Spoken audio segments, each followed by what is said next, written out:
Hi guys! So, unbox natin yung badminton shoes na binigay sa akin ng asawa ko this Christmas. So, yeah. So, binigyan niya ako guys ng tada! So, eto yung Kawasaki and SpongeBob SquarePants collaboration. So, ayan siya. So, ang ganda ng box. And then, may drawing pa dyan. Drawing. So, yan. So, size 37 yung kinuha niya kasi para to make room daw pag makapal yung medyas. Pwede na rin kasi kasya naman siya. So, ayan. Open.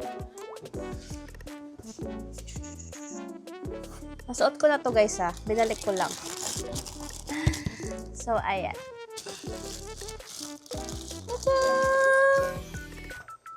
Ay, sorry.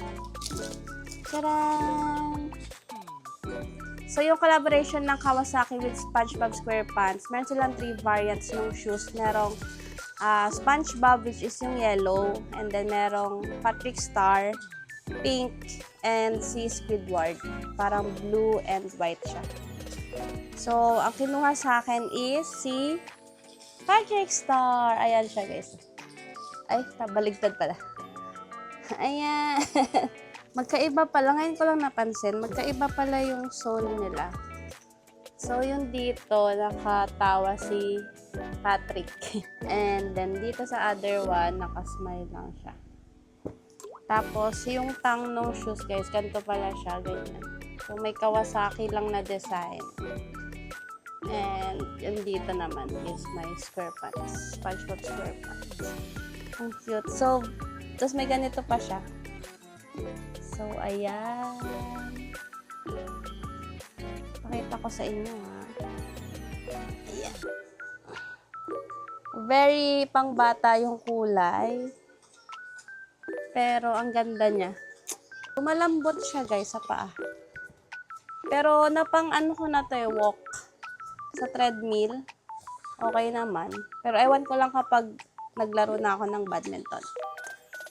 So, yes, badminton shoes siya. And, ang ganda. Ayun, share ko lang. Ang ganda ng detail. So, may K dyan for Kawasaki. So, sa kanila rin ako umorder ng racket before. So, eto yung shoes.